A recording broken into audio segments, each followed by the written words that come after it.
FIFA are back at it again, if you know what I mean. And they continue to push the envelope just to see what they can get away with, but they're so preoccupied to see if they could, they don't stop to think about if they should. Life, finds a way.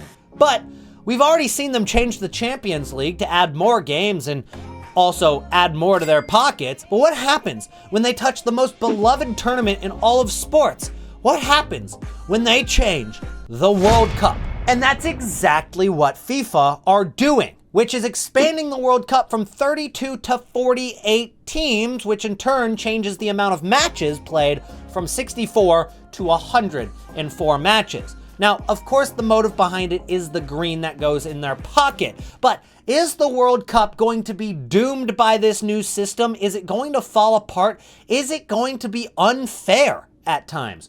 Or is it actually a good thing because there are more teams that are going to be represented in the World Cup, which is a tournament meant to represent the world? Given that the sitting FIFA president is a spitting image of Dr. Evil, you would lean towards thinking it's doomsday. Breathtaking. I shall call him Mini-Me. And that the World Cup is going to be on a downfall. But let's think about the fact that there are more teams that are going to be represented in the World Cup, which I don't think is a bad thing inherently, because you've got 54 countries in Africa and you've got 55 in Europe, yet 16 slots go to Europe and only 5 go to Africa. Of course, Africa should be more represented. You're going to go from 5 countries in Africa all the way up to 9 countries being represented in Africa. Asia are going to get 4 more slots. Europe are going to get 3 more slots. South America are going to get 2 more slots. CONCACAF are going to get 3 more slots. And then also, the Oceanic region is going to be guaranteed a slot, which we can basically call the New Zealand spot. So congratulations to New Zealand for qualifying for all of the World Cups for the rest of eternity. Now, if you've been following along closely and you're decent at math, which I'm not particularly, which is why I'm trying to become a YouTuber and not get a real job where, again, they might make me do math, so please subscribe, then you'll notice that something doesn't add up. That was 17 more slots, but there's only 16 more teams. And that's because the host country doesn't have a separate reserve slot to get qualified to the World Cup. Instead, they'll take a spot from whatever confederation they're in. So if they're from North America, like in 2026, where Canada, Mexico, and the USA are all automatically qualified, then of the 6 slots for CONCACAF, 3 are already taken. So that means that the rest of the confederation and all those countries have to fight for the remaining 3 slots, which you would feel bad about until you recognize that, yeah, it doesn't really matter if we add a team like Trinidad and Tobago to the World Cup, because there's only been 8 different teams that have ever won the World Cup. In fact, there's only ever been a team from either South America or Europe that has made the World Cup final, let alone win it. So adding all of these extra CONCACAF and African and Asian teams, it doesn't really have a very big impact on the final result of the World Cup, unless Vietnam goes on one hell of a run. In the end, adding more teams to the World Cup was never going to ruin the World Cup. They've done it before in the 90s. They went from 16 to 32 teams, and that was great. The only problem is that FIFA didn't think about this for 3 seconds before doing it, because 48 is an impossible number to work with in a tournament. If you're looking at a tournament with a group stage, they proposed that there would be 16 groups of 3, and that is a disaster for many reasons. First, if you spent 4 years trying to qualify, you could get knocked out after 2 matches, which is a complete buzzkill, and you just have to go home. You wouldn't even get that 3rd group stage match. Then you also have a problem where you could play 1 match and then you have to go play the other team in the group who hasn't played a match yet, but this is your 2nd match. So you could have potentially picked up an injury or some fatigue. It's just not very fair.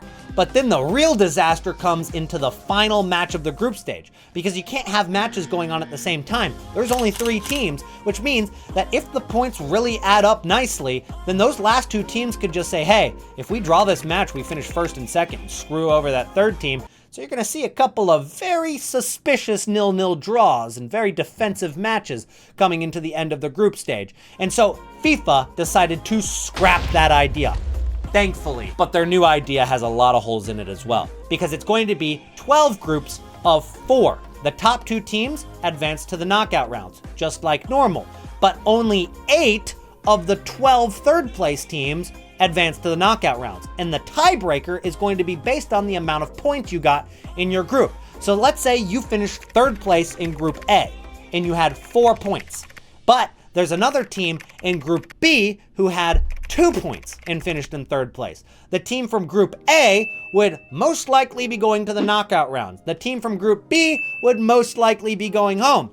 But Team Group B could have had to play against Brazil and France, where Team Group A might have had to play against Tunisia and New Zealand. No offense to my Kiwis.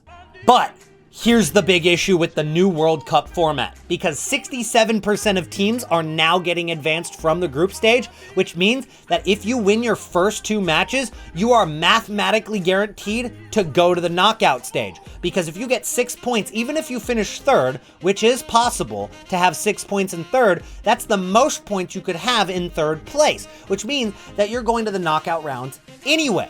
And so you're incentivized to bench your starters in that 3rd match because you don't want to hurt them before the knockout rounds begin. So whoever plays against France or Brazil in their 3rd match is going to have a much easier time with beating them. Maybe if you're playing against France in the first game, you have to play against Kylian Mbappe up top. But if you're playing France in the 3rd game, you get to play against Kolo Muani, which I'm not saying that France is going to have bad substitute players, but it's not Mbappe, and so you're going to have a better chance of getting a result. Now, I'm not saying that the World Cup needs to be 100% fair. That's impossible. Sometimes you get drawn into the group of death, and you got to deal with it. Sometimes you get drawn into the Mickey Mouse Cakewalk group. It's just how these random draws go.